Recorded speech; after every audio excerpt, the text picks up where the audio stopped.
ઓમ શ્રી પરમાત્મને નમઃ. શ્રીમદ ભગવદ્ ગીતા અધ્યાય 8મો અક્ષર બ્રહ્મ યોગ. આજે શ્લોક ક્રમાંક 16. શ્રી ભગવાન ઉવાચ આ બ્રહ્મભુવનાલ્લોકાઃ પુનરાવર્તિનોऽર્જુન મામુપેત્ય તુ કૌન્તેય પુનર્જન્મ ન વિદ્યતે. આ શ્લોકમાં આવતા સંસ્કૃત શબ્દ અર્થ સમજીએ. આ બ્રહ્મ એટલે બ્રહ્મલોક, ભુવનાથ સુધીના, લોકાહા સમસ્ત લોકો, પુનરાવર્તિનઃ પુનરાવર્તી છે એટલે કે ત્યાં જઈને સંસારમાં પાછા આવવું પડે છે. તું એટલે પરંતુ, મામ એટલે મને, ઉપેત્ય પ્રાપ્ત થઈને, ન એટલે નથી, વિદ્યતે થતો. આ શ્લોકનું ગુજરાતી જોઈએ તો શ્રી ભગવાન અર્જુનને કહે છે, હે અર્જુન, બ્રહ્મલોક સુધીના જે સર્વલોક છે તે સર્વલોકને પામવાથી પણ મનુષ્ય ફરી સંસારમાં આવે છે, જ્યારે હે કૌંતેય, મને પામીને પુનર્જન્મ પામતો નથી. સાધક સંજીવનીમાં શ્રી રામ સુખદાસજી મહારાજ આ શ્લોકમાં શું કહે છે, શું વિવેચન કરે છે, આપણે ટૂંકમાં સમજીએ. તેઓ કહે છે કે જેટલી પણ ભોગભૂમિઓ છે તે બધીમાં બ્રહ્મલોકને શ્રેષ્ઠ બતાવવામાં આવી છે.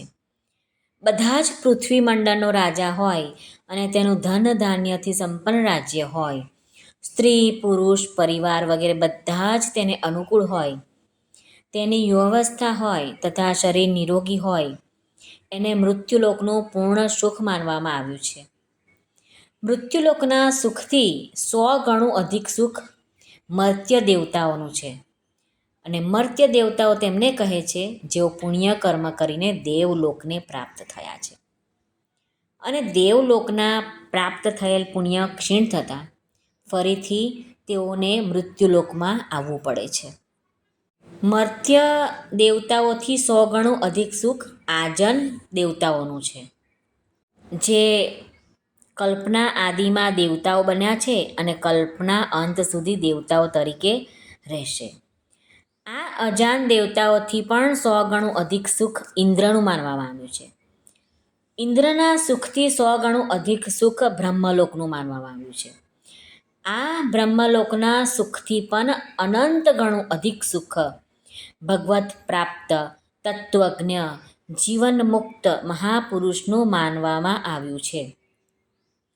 અહીં એનો અર્થ એ થયો કે પૃથ્વી મંડળથી માંડીને બ્રહ્મલોક સુધીનું સુખ સીમિત, પરિવર્તનશીલ અને વિનાશી છે, પરંતુ ભગવાનની પ્રાપ્તિનું સુખ અનંત છે, અપાર છે, અગાધ છે.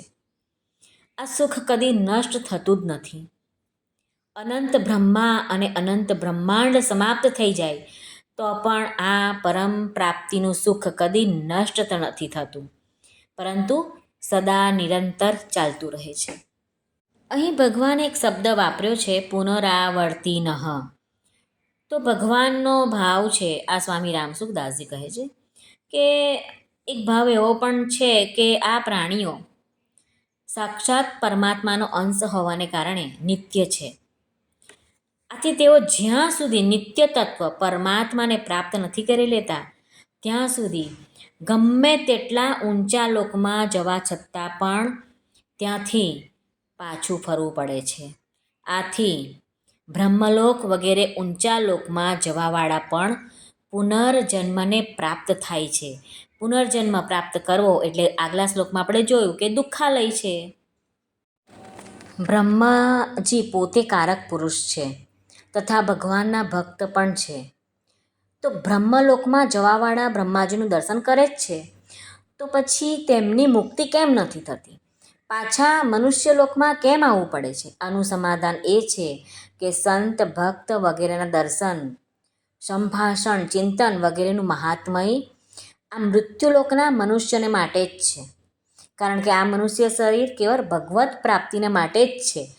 આ શરીર જ્યારે બ્રહ્મલોકમાં જાય છે ત્યારે એને આ બધા ગુણ એને પ્રાપ્ત નથી થતા.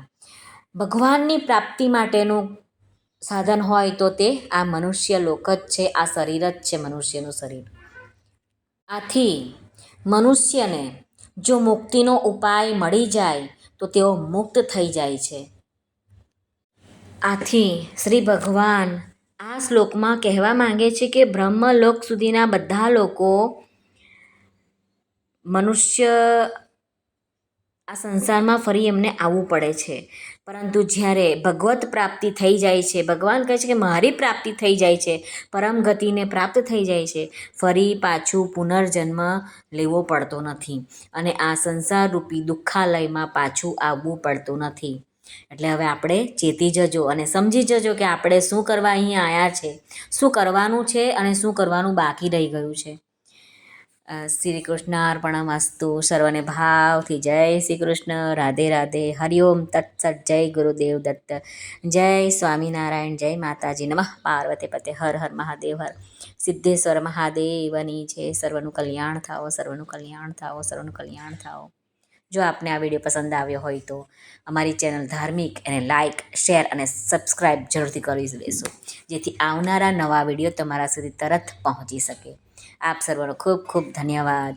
સર્વને ભાવથી જય શ્રી કૃષ્ણ. રાધે રાધે.